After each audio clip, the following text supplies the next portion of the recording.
obudde buli gye bubadde bugenda nga busimbye olunaku lwa Ssekukkulu abantu badde beeyongera okuyiwa mu Kampala okugula ebikozesebwa.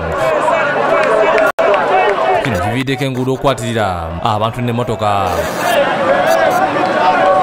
Enguudo okuli Namirembe Road, Ben Kiwanuka, Nakivo, Muliso n'endala zisibyeko olupagano bw'abantu ng'ate batambulira kumu ku muntu ku muntu.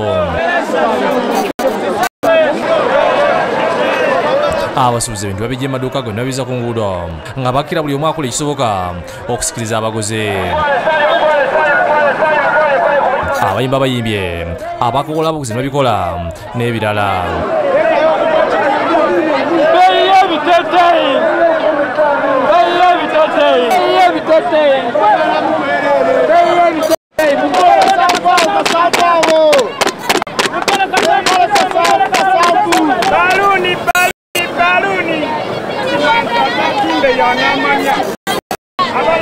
Buli abadde ayita mu kibuga ng'omukono ku nsawo ye anti nga beewala ababbi.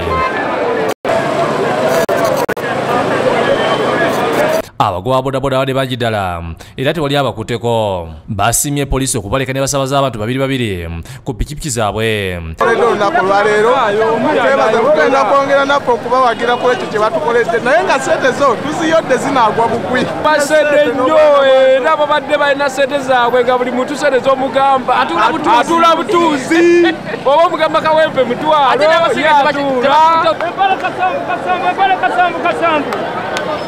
Poliisi y'ebidduka bakiri ekola butaweera okulaba ng'eggula amakubo.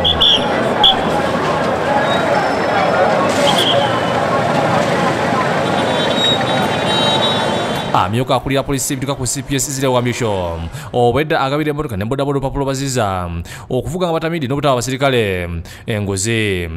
Tulikola ekisoboka kyonna okulaba nti abantu batambula. Ebyokulina binyuzidde mu kibuga ng'abantu bagula ebintu. Ebizimbe okuli Gazaland, Grand Corner, Nabukeera, Kwalisiro Bus Terminal, Jesco n'ebirala biteereddwako abasirikale ba poliisi okulaba nga bukuuma abantu ssaako n'okutangira ebikolwa eby'ekitujjo. Abasirikale abalala bakira balawuna ekibuga okukwata amenyi b'amateeka.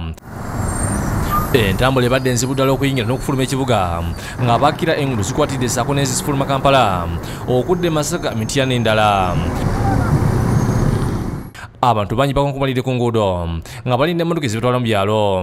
Tetumanyi kuno omwaka kiki etegeera. Olw'entambula okaluba abamu ku bantu basize okuwalampa ziroole basobole okutuuka mu byalo. Olw'akalipagano k'ebidduka abamu basize okusimba emmotoka zaabwe ku mabbali g'ekkubo ne batambuza ebigere. Abantu baguze ebintu okutuusa ekiro kyokka nga n'ebyokulya tebatudde okugyako okusigala nga bakuuma emirembe. Motebi Sulaiman ne Abdu Mungi bakusikidde gulino ku Lwabukedde TV1.